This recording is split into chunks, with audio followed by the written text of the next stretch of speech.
Hello folks, coming out of the warp, or going into the warp in this video I think, but anyway, it's going to be a good one today. It's one of the ones that I really enjoy doing, and these are the more ranty, lore style videos. I want to do more and more of them if I can do, because I just generally think that they're really cool. If you like what I do, the subscribe button is down below, the Patreon button is also down below. We are doing our prize draw this Sunday on the 8th.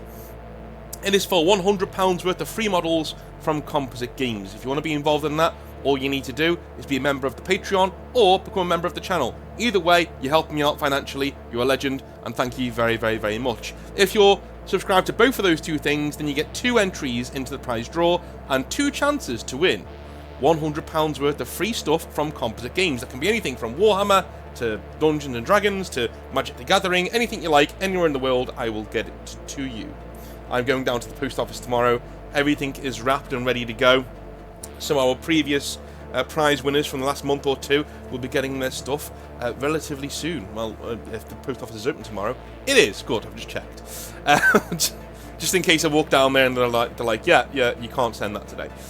But yeah, it's all packaged, all ready to go. Addresses are on everything, so we're ready. We're ready to send these things out, and I'm really excited to get these things to you and start getting pictures back from you. It's the one thing I insist on. I want a picture of you unboxing your free stuff. It's amazing. It's such a shot on the arm for me to see that. It's really cool. Anyway, let's head back to it, shall we? Today, we're discussing what 40K's next unique army should be. Now, the parameters for this idea in the video, this is an idea I got from Patreon, my lovely Patreon supporters, and I was like farming out ideas, you know, what kind of things should we do, you know, when we were sitting there on Discord talking, and I said, hey, you know, where maybe I should do what the next army should be. And we narrowed down what we thought the parameters should be for the next army, and one of the things we said was that it can't be something that is famous in the lore, and it can't be something that already has kind of an army out there already. It can't be in addition to a new faction, so you can't have the Crew be their own thing, and that's a new faction. You can't have the Squats would have been out, you know, yeah, because everyone knows who they are. Sisters of Battle, if they weren't plastic yet, I couldn't say that, you know. Had to be something completely new, and I had to go away and examine the lore, examine the books that I've read, and come up with someone that I would actually like to collect as an army. So, what do I like? Well, I'm not a big fan of alien races. Now, this is all personal stuff, by the way. So if you do, please don't get annoyed with me. You know, it is, everyone's allowed and entitled to their opinion, even if yours is wrong.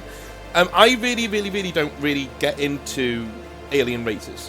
For me, it's more, I've got to see myself in the army that I'm playing. I've noticed something, and it is weird, but I've got a theory. And that's why do you think most women play Tyranids or Necrons? Right? The faceless, big hordes of the 40k setting. Why do you think that is? I think it's because they haven't been represented in gaming quite a lot. So they're used to not seeing themselves represented in the medium that they're playing, right? So that they will go and play Tyranids and Necrons because it's more comfortable to them, right? That they're used to not having themselves represented. So if they've got a choice to not play as a dude, they'll take it. And a lot of them don't really want to be boxed in with the warrior nuns, and that's their only other option, really, if you want women in your 40k. So they go away and they do Xenos and they do Necrons and all that sort of stuff. Now, never mind that Sisters of Battle are the best looking army in 40k, because they are, still, that's just what they do, right? That's just my theory on it anyway. So, I've never really been big into alien races as a thing, and so I discarded that straight away. I said, okay, we're not doing that. We're not doing alien races. So it's got to be a human race. It's got to be a human-style race. And I decided on the Interex. Now, who are the Interex, and where do they come from? So if you've ever read the Horus Rising book, and the books following that, False Gods and Galaxy in Flames, you will know who the Interex are. They are a civilization that Horus Lupercal comes across during the latter stages of the Great Crusade. Essentially, they are the ones who act as a plot device to get the Anathane Blade into the hands of the Wordbearers, and they're going to use that to corrupt Horus eventually, right? So, the Sons of Horus, when they come across these guys, they actually think, wow, these lot are a load of girly girls, right? Their weapons are really stupid and spindly. We think that they're all centaurs because they're all wearing this like centaur armor, even though they then see that, oh no, it's just a person inside of a suit who's wandering around as a centaur. Okay, fine. It wasn't very well, shall I say, described in the books, which I didn't really like. But hey, you know, it is what it is. They look at their guns and their laser weaponry and they go, well, that's spindly, that's not going to get through anything. And then it actually does cut through Astartes battle plate later on. But the Sons of Horus don't think very much of the Interex when they first find them. Indeed, people like Abaddon are saying we should just wipe these guys out and get on with it, right? We should just wipe these guys out and move on. But the Interex were incredibly advanced in terms of their armor and weaponry. They possessed drone technology that was so accurate at the time that Horus himself suspected that they were using AI rather than normal computing to accomplish this, right? And all of this I'm getting from the books. If you want to go read them, it's Horus Rising, Galaxy, False Gods, and Galaxy in Flames. They're mainly mentioned in the latter two, but the Horus Rising is a really good book to read anyway, because it's just a good book. So if you're going to read about the Interex, read that entire trilogy. It's really good.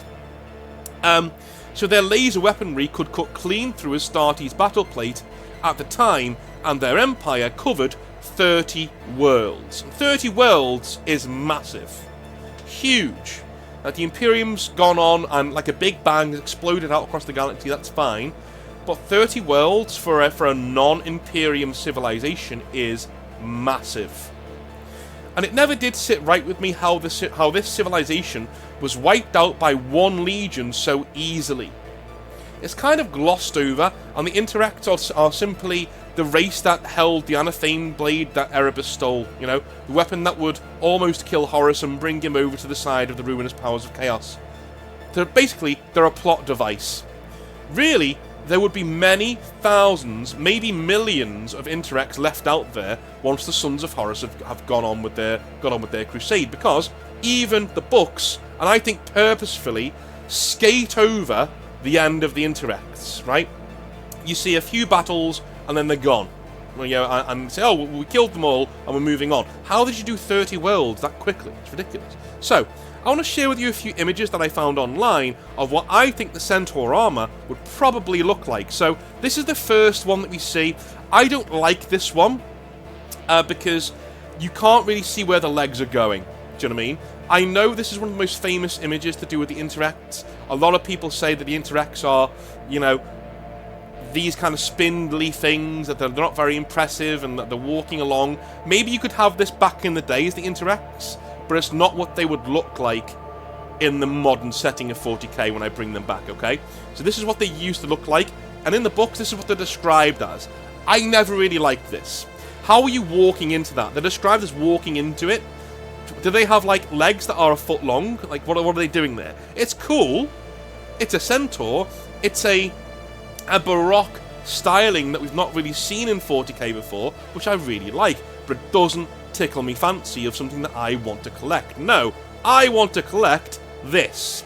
This is the kind of centaur I want to be collecting, alright? I'm fully aware this is a Custodes concept art, but I would take all of the gold off of this, all of the Imperium stuff off of this, and I would colour it like a dull metal and black, and this would be the around about what the centaurs of the 41st millennium would look like. You could easily walk into that and pilot it, right? From the back. You could easily walk into it and pilot it as this really big, cool mech that you've got ready to go. That would be awesome. They come in like a unit of 3 of these. It would be amazing with rail guns and swords and shields and all sorts. Really good combinations there, and it shows something that we don't really see in 40K in terms of shape and size of armor and weaponry, right? Something that I would really love to see. And I'm going to leave it on screen for a little bit as I go into what the Interex should be in the modern 40K setting, because there's a very good reason why I want to bring them back. Because they're different. It's something different. We see armies in 40K come from all sorts of directions. We've seen the Squats come back, we've seen the Tyranids, we've seen the Necrons, and they all come from different eras and different stages. We've never seen an army come from the Great Crusade era. Okay? Again, yes, the Space Marines technically are from there, but you know what I'm saying. I mean a non-Imperium faction that comes from the Great Crusade era, that was born there, that was discovered in the lore there, and then comes back in the 41st millennium. It's one of the parts of the 40K universe that we've not seen a faction come from, right? We've not seen them arrive from there yet. We've seen them from ancient history, we've seen them from the Imperium, but we've never really seen anything like the mega arachnids. That would be really cool. They're really cool. They look a bit too much like the things from Starship Troopers, but they're there. They would be cool to see. You know, mind flayers, they would be cool to see. You know, things like that. Enslavers, basically. The enslavers, they would be really cool to see. I'd love to see those, but we don't get to see them, which is really, really, really sucky. There are lots of really cool alien and even human civilizations out there that we never get to touch on. There's almost too much of a tapestry to open that can of worms, but the Interex is the one that I would really like to take from the Horus Heresy and bring it forwards. So, how would I do it in a modern 40k setting? How would I get the Interex from where they were to where they are? And how would we define the aesthetics of the Interex? So, they are described in the Horus Heresy books as kind of being sort of weirdly Greco-Roman.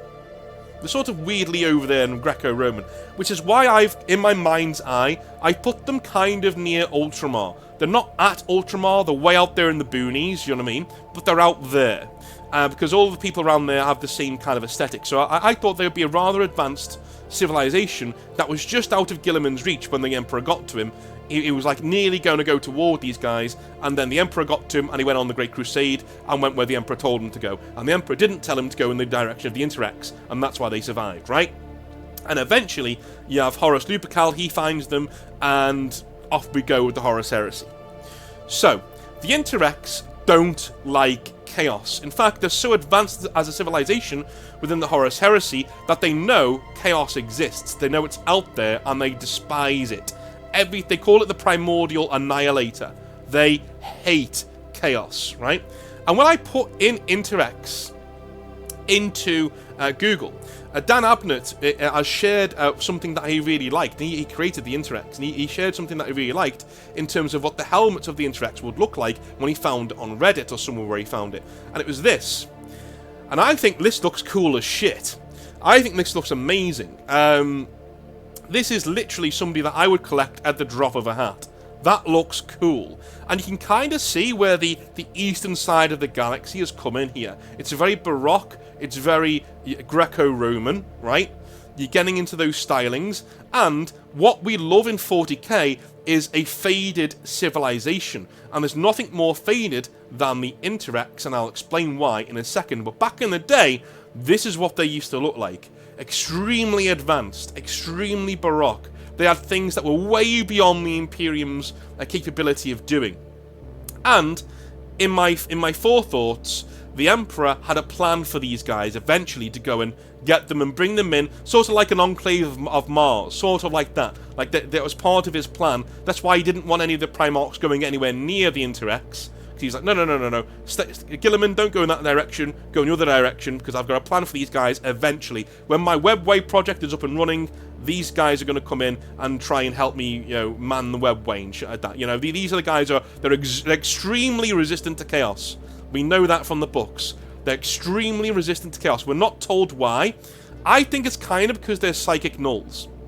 The reason why I think that is because even in the Horus Heresy books, the Interex really do freak out the Astartes.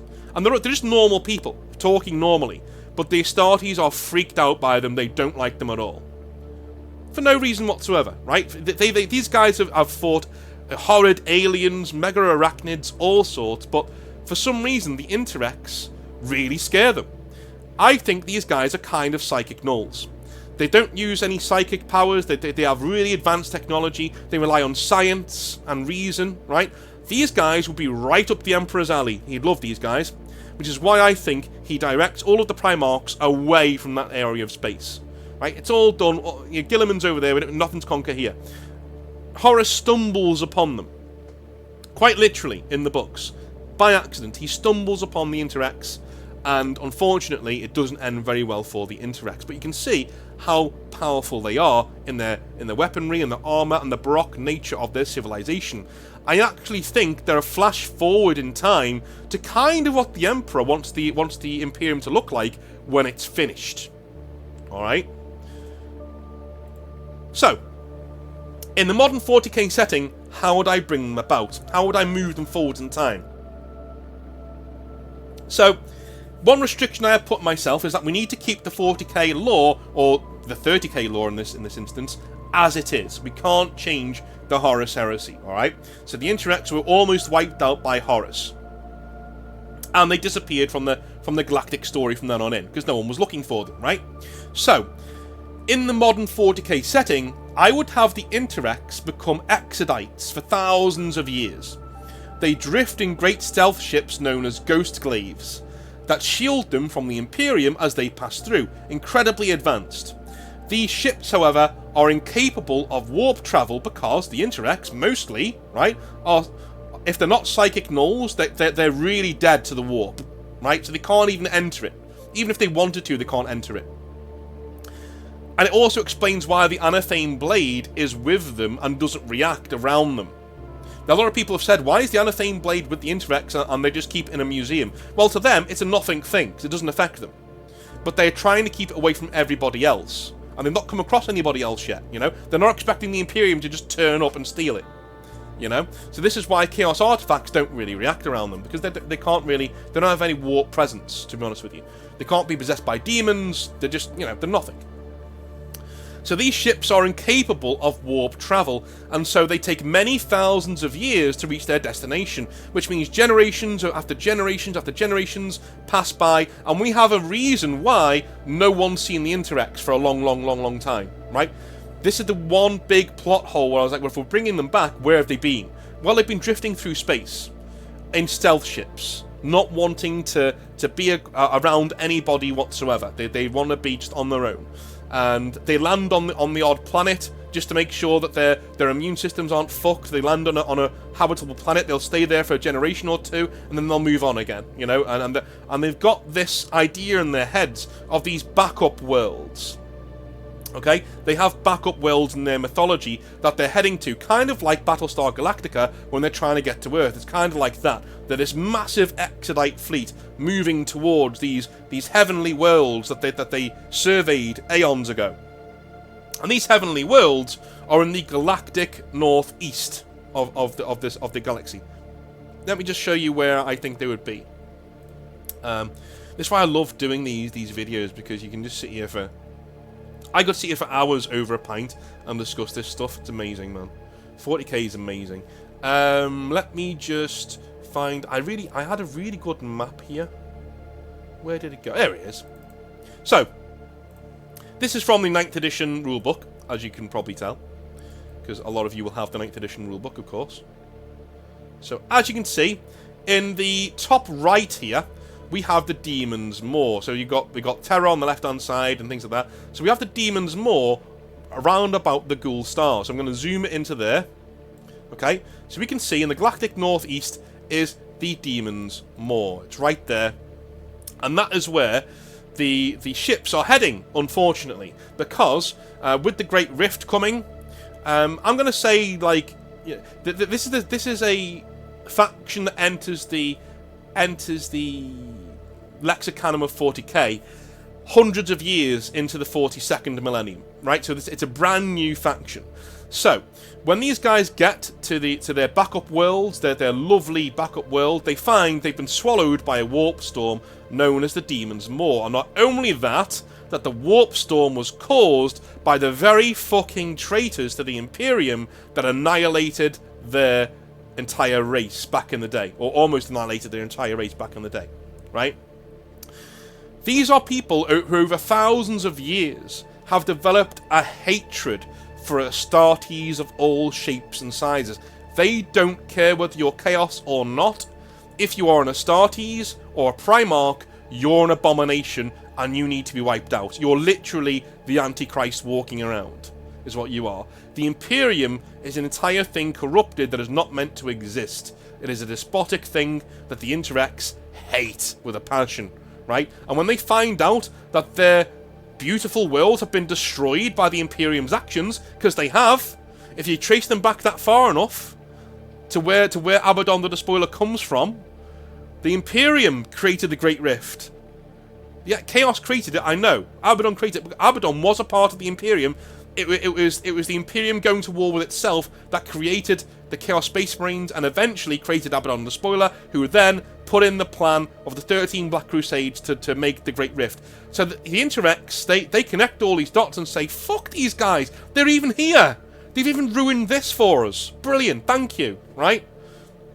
So, immediately, they start fighting the forces of Chaos that are around this Great Warp Rift. They push them back from the few habitable worlds that are still in the vicinity, and their ships are out of fuel, so they can't go anywhere else.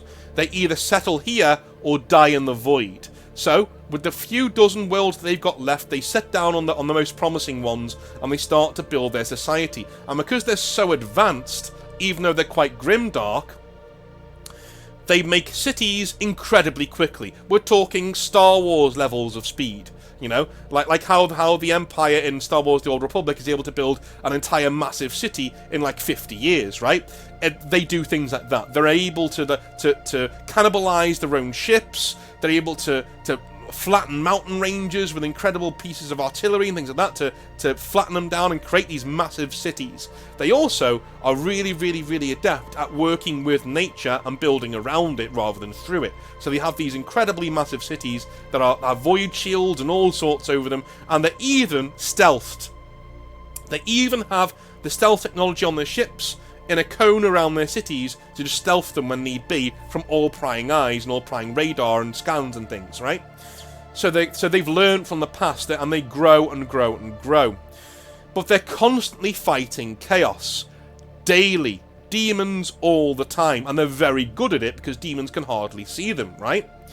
This puts the Interex on a constant war footing against chaos, and it transforms their once enlightened and advanced society into the grimdark nature of the 41st millennium. So essentially, we go from this to this. Okay? That's exactly what I think the Interex should look like, apart from the guns, which are a bit, you know, mil-sim. Apart from that, that's exactly what they should look like. Almost to a T. Alright. So they've become more grimdark. They've gone from being these enlightened people. They became zealots against the Imperium on their long exodus. That was then confirmed for them by the fact that the Imperium inadvertently destroyed their wonderful world that they were going to use. And now they are incredibly grimdark. They've adapted very, very, very quickly. Right? A lot of people will be saying, well, it should have taken thousands of years for them to adapt. But these are the Interex, right? They adapted very quickly to this new paradigm. The Interex see all Astartes as followers of chaos, thanks to their treatment by the Sons of Horus. And the Interex can see the taint of chaos within all Astartes, because the Emperor did use powers of the warp to create the original Astartes.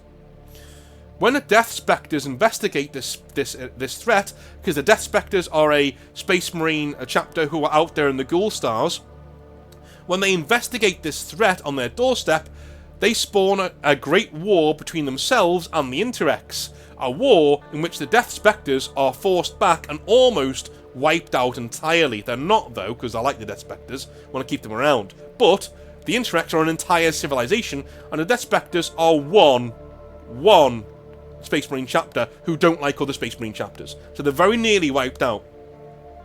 The empire of the Interex expands to hold a dozen worlds over a century or two from this date. So by the time we get to the year 1200, right, or 300, we're now getting to the point where the Interex are approaching the zenith of a new empire, right? They've nearly rebuilt their new empire. But it's almost like a mirror of the Imperium. It's a dark mirror to what their original empire was. Their original empire was coexisting with everybody and being beautiful with everybody, right? And look how that worked out for them. So now they have the same empire that's building, but it's a much more grimdark and 41st millennium version of that previous empire, just like the Imperium is. It's almost like humans are destined to do this until the end of time. Symmetry. Ah, see? It's how we write. This is how we write. It's good stuff. Alright. The empire of the Interex expands to hold a dozen worlds over a century from this date as they push outwards looking for living space and resources. Eventually, they gain the attention of the Ultramarines, who are also in the Galactic East, and Rebute Guilliman. Alright. Now, I bet you're expecting me to have them make friends.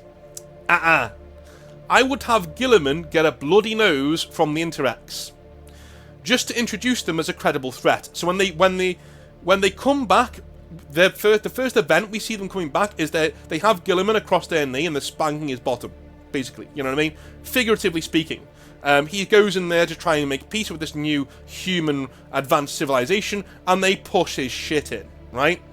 They don't kill him at all. You know, he gets away and he does a fighting retreat. You know, he's like, right, we can't face these right now. We've got too much going on, right? But he comes into the parley, looking to parley. He's looking to be nice to the Interex, to bring them into the fold. But Guilliman cosplays as an ancient Greek, you know? The Interex are almost literally xenophobic ancient Greeks in space, minus the enlightened philosophy. When they see Guilliman, they think it's Horus. They are literally like, it's him. It's Horus.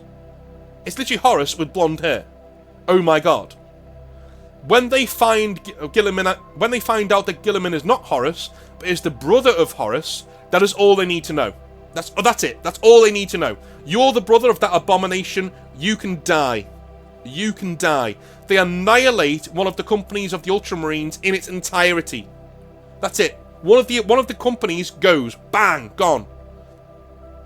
That's how you show the power level of the Interex. You annihilate an entire company of the Ultramarines. I'll let you choose which one it is, Ultramarines fans, because you know more than me which company is more likely to get wiped out. So, and it can't be the Scout one. It's got to be one of the 9 main ones from the Codex, right?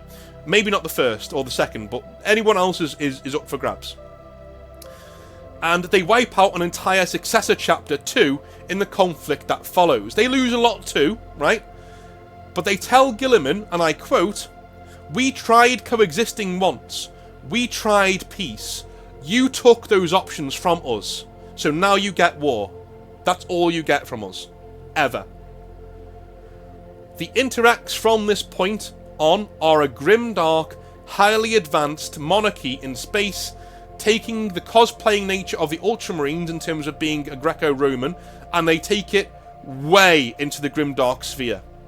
The Interex will accept any human into their civilization, proven to be untainted by chaos, into their empire. No problem. Any who can touch the warp, like navigators or psychers, or who are allied or tainted by the Astartes, are marked for death.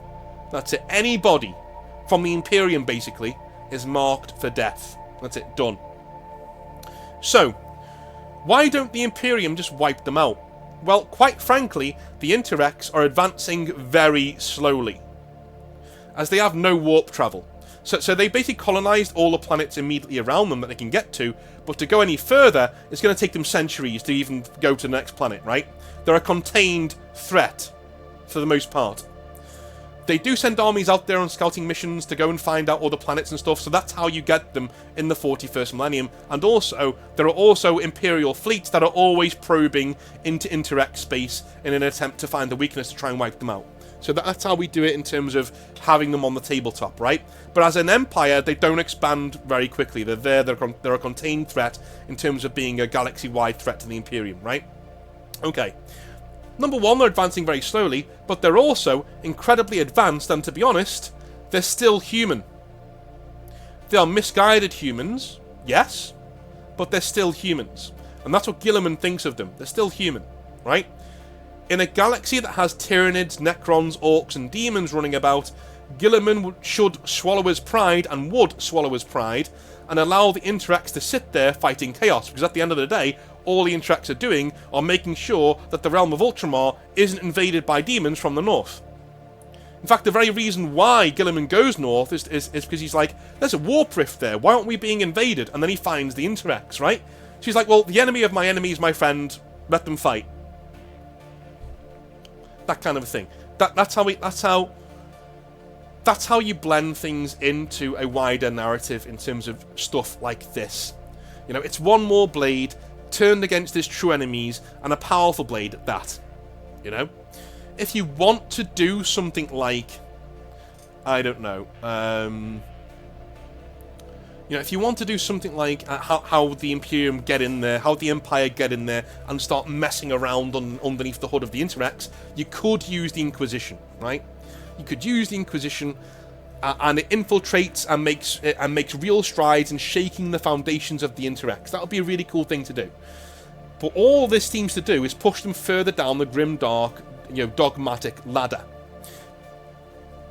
You know, the Inquisitors go in there as kind of like disguised zealots, you know, preaching about the God Emperor of mankind. They're not preaching about the Imperium, they're preaching about the God Emperor, to try and swing them around to you know, to the Imperial way of thinking. And it works. It works because the Emperor looks like, to the Interex, incredibly like what they want humanity to look like. So a lot of them do convert and are like, oh, we like the God Emperor, we just don't like the Imperium. The Imperium sucks. The God Emperor's a cool dude though. We like him, and you know, we can even have certain converts within the Interex. That wouldn't be a problem at all. So this basically neutralizes the zealots in the Imperium, who now see them as an allied state, even a vassal that doesn't pay taxes. Whilst the rest of the galaxy knows the truth, right? They are a free empire, they hate chaos, and they despise the Imperium of Man for what it is.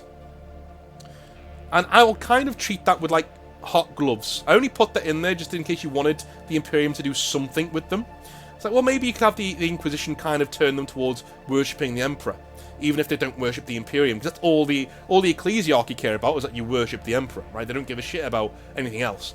That would be a good way of doing it. Maybe the Ordo Hereticus goes over there and sends people in to preach the Imperial Creed, to preach it. And we're like, oh, we like that. We don't like the Imperium. It sucks, but we like that. Anyway. So, what kind of units would we see? Well, you would see things like armoured Greek Centaur cavalry, which we've already seen, right? The gold guys that we saw before. You'd see things like this in units of like three big models, you know, nice and sleek. You'd see cyberpunk style robed warrior priests. Imagine these guys, but with like naginatas and stuff, right? You'd see copious amounts of laser and phase weaponry, so there'd be no bullet, it'd all be like bright colours flashing across the tabletop, things like that. We would see some Kinnebrak units, but mutated into the 41st millennium. Essentially, the Kinnebrak are monkeys. Essentially, they're simians. They're monkeys, but they're like the lost link between monkey and man, essentially. But I would have them be Kong. They've been mutated by the 41st millennium and the long journey over to these exodite worlds, and they are now King Kong-like monsters controlled by the Interex, supposed to tear apart greater demons. So they're the Interex's version of a Dread Knight, you know, a greater demon killer. That's what they use it for. But it's like a bio dreadnought, you know, that is completely loyal to the Interex and has reason. It can think. It's like Kong, you know. It can think. It has reason, and it goes and batters greater demons of chaos. That'd be cool, man. I want to see King Kong fighting a Corn Berserker. That'd be awesome. Anyway. We would have hover tanks that kind of resemble the Custodes tanks in their sleek design, but with a hard graft of grimdark over the top of it. Their starships would look like giant sleek fighter jets and not flying bricks. And they use naginatas a lot. I think every single faction in 40k should use a signature weapon, or at least if it's a